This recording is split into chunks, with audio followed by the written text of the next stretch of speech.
जी, अस्सलाम वालेकुम स्टूडेंट। तो सबसे पहले मैंने किया आपके सामने सिंपल क्यूब का। आज मैं फिर करने जा रहा हूँ आपके लिए एफसीसी का। ठीक है, एफसीसी का वही सिंपल इज दैट कि मैंने यहाँ पे उसका बनाया क्रिस्टल स्ट्रक्चर, वो आप देख रहे हैं। साथ में उस एपीएफ का फार्मूला लिख दिया, वो लिख दिया। अब सबसे पहले मुझे फार्मूले के थ्रू चलना है, तो सबसे पहले मुझे चाहिए नंबर ऑफ एटम्स क्या पर यूनिट सेल के अंदर। तो वो मैं आपको फिर वही बात है कि आपने क्या ये न्यूक्लियर वाले देखने, 1 2 3 4 5 6 7 8, मतलब 8 तो टोटल है। ठीक है, और जो 8 है ना वो 1/8 जो है ना वो इसका अपना है, और बाकी ये हर एक जो है ना ये 8 नेबर एटम के साथ अटैच है। ये भी एक देख लें, ये 8 नेबर के साथ अटैच है। तो मतलब इसका 1/8 तो ये इसके अपने के साथ है, बाकी ये एक 8 इसके हर्ट्स के भी ना इसके साथ वो अटैच है। तो सिंपल इज दैट 8 अगर ये टोटल है कॉर्नर वाले एटम, तो 8 अगर ये टोटल वाले हैं, 1/8 जो है ना वो इसके अपना जो यूनिट सेल उसके साथ है। ठीक है, और प्लस अब बाकी आपने फेस सेंटर्ड है, तो फेस सेंटर्ड में क्या होता है, ये एक ऊपर देख रहे हैं 2 है, ये 3, ये 4, ये 5, ये 6। आप यहाँ कहीं भी रूम में बैठे हैं आप उस हिसाब से भी देख सकते हैं कि 8 फेस बन रहे हैं, 6 फेस बन रहे हैं। एक ये 2 3 4 5 अब ये जो फेस पड़ा है ना, ये फेस जो है ना ईच फेस,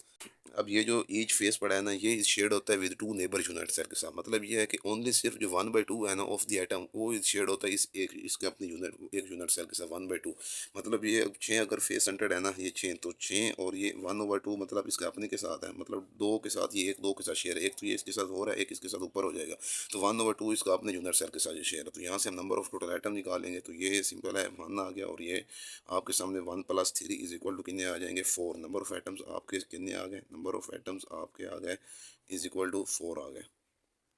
तो इसके बाद आपको चाहिए वॉल्यूम ऑफ। ठीक है, तो वॉल्यूम मैंने पिछले सवाल में भी आपको बताया था कि वॉल्यूम जो है ना वन एटम वो is equal to volume of sphere ही होता है। तो वो क्या है 4/3 पाई r का क्या है क्यूब। दो चीज़ें आ गई हैं। अब तीसरा जो है आपको नीचे क्या है वॉल्यूम ऑफ यूनिट सेल चाहिए। ठीक है, तो वॉल्यूम ऑफ किसी भी जो है वॉल्यूम आपने लेना है यूनिट सेल का। ठीक है, वॉल्यूम ऑफ यूनिट सेल वो आपको पता है कि लेंथ विड्थ हाइट होता है। मतलब अगर ये देख लें, अगर ये ए है तो ये और ये आपके सामने क्या हो जाएगा a/a, ये आता है a⁻³ आ जाता है। ठीक है, तो इसके बाद ये चीज़ें हम सिंपल इस फार्मूले के अंदर लिखेंगे। तो सबसे पहले मैं ये चीज़ें आपको दर्ज करके लिख देता हूँ। तो सिंपल मैंने ये वैल्यूज़ के अंदर फार्मूले के अंदर लिखी हैं। तो ये चीज़ आ गई है 4 × 4/3 पाई r³ ओवर क्या आ गया a का क्यूब। तो अब आपको चाहिए a, यहाँ पे r है, यहाँ पे हमने किस तरह ले आना है a, ताकि ये a जो नीचे इसकी वैल्यू है ना ये उस a के साथ कट जाएंगे। ठीक है, तो अब इस r को निकालना है, वही सिंपल बात है। मैं इसके लिए जो है आपको मैंने आपके आसानी के लिए एक ड्रा कार भी दिया है। इसके अंदर मैंने ये यहाँ से फेस सेंटर्ड ये वाले नहीं लिखे, मैंने सिर्फ आपको ना ये फ्रंट वाला फेस सेंटर्ड उसकी डायग्राम बनाई है। ये मतलब ये जो है ना इसकी ये जो साइड है ना ये वाली, ये इसकी अगली साइड, ये उसका मैंने बनाया फ्रंट। ठीक है, तो आपको पता है ये एक मुकम्मल जो है सफ़ेयर खड़ा है, तो इसके अंदर एक आर जो है वो आप अगर मैं यहाँ पे ड्रा करता हूँ तो एक आर यहाँ पे ये आर ये इज इक्वल टू जो है 2 आर होता है। तो एक ये हाफ आर, ये हाफ आर भी खड़ा है, ये हाफ आर भी खड़ा है। तो मतलब ये आपका टोटल क्या बनता है यहाँ से बजाय जो है नज़र आ रहा है कि 4 आर, 4 तो आर है।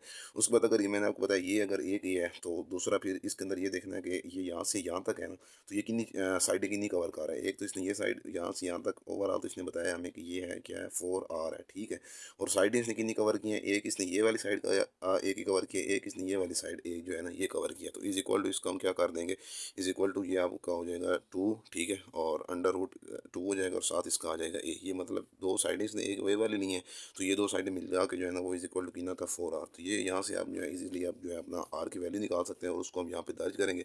तो बाकी जो है कैलकुलेटर की मदद से हम सिंपल इसका सोल्यूशन भी निकाल सकते हैं। तो मैं अगर यहाँ से r की वैल्यू निकालता हूँ तो r इज इक्वल टू क्या हो जाएगा 2√a ओवर आ जाएगा 4। अब इस r की जो वैल्यू है ना मैं यहाँ पे दर्ज करूँगा, और उसके बाद जब मैं मजीद दर्ज करता हूँ एट दैन उसका आंसर निकालते हैं क्या निकल। तो मैंने इसकी वैल्यू दर्ज की है। सिंपल अब आपके ऊपर डिपेंड है कि आप इसको, मैंने इसको सिंपल कैलकुलेटर की मदद से पहले इसको हल कर लिया 2√4 इसको जो कैलकुलेटर से हल करके इसका ये आंसर है 0.353। इसका फिर जो है आपके आर की वैल्यू क्या थी 3 थी, तो इसके ऊपर ये 3 ले लिया अलग से, और इसका एक बार निकालिए, इसका 3 मैंने अलग से लिया क्योंकि ये मैंने इसको इससे काट ऑफ करना है। ठीक है, और उसके बाद इसको मल्टीप्लाई करें, 4 4 क्या होता है 16, और 3 नीचे आ जाएगा, ये वाला जो 3 खड़ा है 7 आ जाएगा 3.14।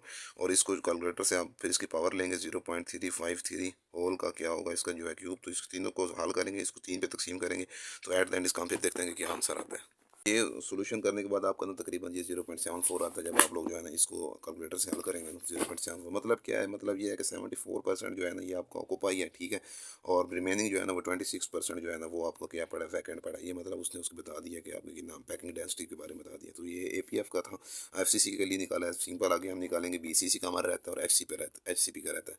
तो अगली वीडियो में इंशाल्लाह मैं बीसीसी का निकालता हूँ और साथ ही एचसीपी का निकाल देते हैं।